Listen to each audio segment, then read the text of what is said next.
So, if you looked at Meta's August 2026 manifesto, the one titled "The Future is for Everyone," and thought, oh, it's just another lofty philosophical tech essay, well, you might actually be overlooking a literal trillion-dollar blueprint. Welcome to this explainer. I was reading through this document, and today we're going to explore Meta's roadmap with a very specific focus on what it actually means for us as investors.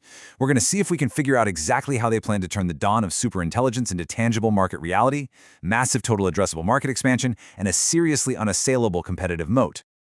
Okay, let's dive into this, because this specific quote right here really sets the foundation for Meta's entire contrarian thesis. See, while the broader market is just hyper-focused on how AI is going to automate jobs, cut costs, and basically replace human workers, Meta is making a massive, calculated bet in the exact opposite direction. They're betting on expanding human capability.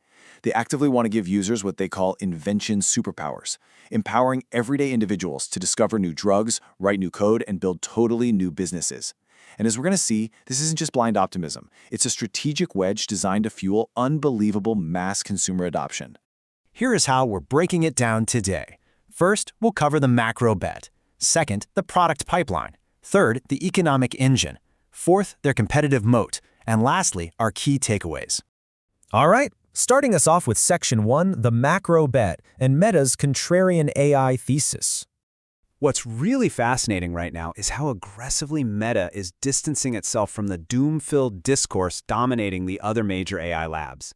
The dividing line in the industry is just crystal clear. You've got Meta's competitors who are largely focused on building centralized AI, fighting tooth and nail to lock down these massive, lucrative contracts with enterprises and governments. But then you have Meta's strategy. Their entire macro bet hinges on decentralized, consumer-first personal superintelligence. They are aiming to put a highly capable, entirely personalized AI agent directly into the pocket of every single individual on Earth, rather than hoarding all that power behind closed doors and centralized institutions.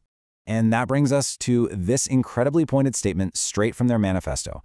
Meta is deliberately framing the competition's narrative as inherently dangerous and pessimistic. From an investor standpoint, you absolutely have to read this as a calculated business move. By totally rejecting the doom and gloom, Meta is actively positioning itself as the optimistic, safe, and empowering choice for the mass consumer market. They're building a rock-solid narrative of trust, and they're doing it to drive unparalleled mass adoption. Moving right along to Section 2, the product pipeline. This is all about translating that grand vision into actual deliverables. So, we all know a narrative is only as good as the products it sells, right? Let's talk about how Meta actually plans to integrate this superintelligence into everyday consumer hardware and software. The crucial point here, the thing you can't ignore, is distribution. Meta has an ecosystem scale that very few companies in human history have ever even come close to achieving. The manifesto details how this personal superintelligence will be piped directly through their existing platforms. We are talking about AI agents accessed effortlessly through Ray-Ban and Oakley smart glasses, deeply integrated right into the immersive worlds of the Quest headsets, and seamlessly woven into the daily communication channels we already use, like WhatsApp, Messenger, and Instagram. This is all about totally ubiquitous, frictionless access. Let's actually translate those philosophical promises into tangible ecosystem lock-ins. Take their creation tools, for example. The text actually cites an 8-year-old coding and generating AR videos in a single evening, which frankly makes me feel just a little bit inadequate about my own skill set. But then they also outline a personal agent providing 24/7 assistance across all your devices, totally secured with WhatsApp-level encryption so users actually feel safe trusting it with their personal data. Then you've got business tools, letting everyday individuals manifest complex ideas without needing a massive team or huge capital, essentially minting brand new entrepreneurs on the spot. Add in a specialized tutor offering PhD-level coaching for literally anyone, and huge scientific advances via open-source biological models for things like drug discovery. For us as investors, every single one of these deliverables represents a highly sticky, daily use habit. It's the ultimate glue keeping consumers locked into Meta's platforms. Which brings us to Section 3, the economic engine, monetizing personal superintelligence. Now you might be wondering, if Meta is giving all of this incredible, world-changing intelligence away for free, how on earth do they actually make any money off of it? It's the single most pressing question for the market right now, and the answer starts with a truly staggering number: billions of people. That is the total addressable market for Meta's free tier. Their ultimate goal is mass onboarding. They want literally everyone on Earth to be a part of this future, building their daily lives, their habits, and their businesses on Meta's underlying intelligence infrastructure. But keep in mind, free definitely does not mean unprofitable. Let's look at how this builds into a brilliant revenue model for power users. When a consumer, or say a brand new business, inevitably hits a wall and requires way more compute power than that free version provides, the system doesn't just block them. It automatically enters them into a dynamic auction. This mechanism is so clever because it guarantees the user the lowest possible price for that compute at that moment, while simultaneously actively optimizing Meta's total server capacity for what the collective market finds most valuable. It is an incredibly efficient, self-balancing way to directly monetize high-end compute from heavy users. But honestly, the indirect monetization strategy is perhaps even more fascinating. By giving everyday users these invention superpowers, Meta is actively seeding the next generation of small and medium businesses. They're purposely engineering an entrepreneurial boom. And think about it. Where do those newly minted AI-empowered businesses spend their marketing and advertising budgets to get off the ground? Right back inside the Meta ecosystem, of course. They are literally expanding their own advertising total addressable market by making it significantly easier for anyone to start a business in the first place. It's a brilliant flywheel. All right, on to Section 4, the competitive moat, subtitled The Strategic Balance of Power. Now, in the manifesto, Meta speaks at length about achieving a balance of power in society. Sounds great, right? But from a pure market perspective, this philosophy is actually a ruthless and highly effective competitive wedge. The text asks us to consider this directly. What happens if only one business has superintelligence?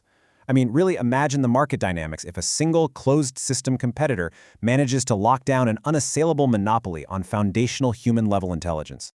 Meta argues that a monopolized AI inevitably leads to a stagnant, totally rigged, and less dynamic market. So what's their solution? Distribute it broadly. Give it away. By open sourcing and democratizing access to superintelligence, Meta's actual goal is to fundamentally commoditize the foundation models of their competitors. If everyone on Earth has access to a free, highly capable AI agent, then no single enterprise lab can charge a massive premium for theirs. It effectively destroys the monopoly thesis of those closed-system competitors overnight. To prove exactly why this kind of decentralization is structurally safer for everyone, they use some really fascinating analogies. Think about the legal system. If only one rich corporation has a super-intelligent lawyer, the justice system completely breaks down, right? It's totally unfair. But if everyone has one in their pocket, justice remains balanced. The same logic applies to cybersecurity. A monopolized AI creates a massive, terrifying single point of failure for global systems. But if everyone has a cybersecurity superintelligence, every system worldwide gets hardened simultaneously. Meta is using these very relatable arguments to position their open distribution model not just as a savvy business strategy, but as an absolute societal imperative. Finally, Section 5, Key Takeaways. Exactly what we, as investors, should be noting down. Let's bring this all together into a really actionable equity research summary based on everything we've unpacked today. First, Meta is purposefully ignoring the crowded enterprise AI space in favor of chasing absolute ubiquitous consumer lock-in. Second, their entire hardware pipeline, stuff like the smart glasses and Quest headsets, is perfectly designed to be the frictionless delivery mechanism for these software agents. Third, and this is absolutely critical, their open distribution philosophy is a highly strategic offensive move to completely commoditize their closed-system competitors. And fourth, they plan to drive massive revenue by radically expanding their total addressable market of advertisers while also directly monetizing the power users through those dynamic compute auctions.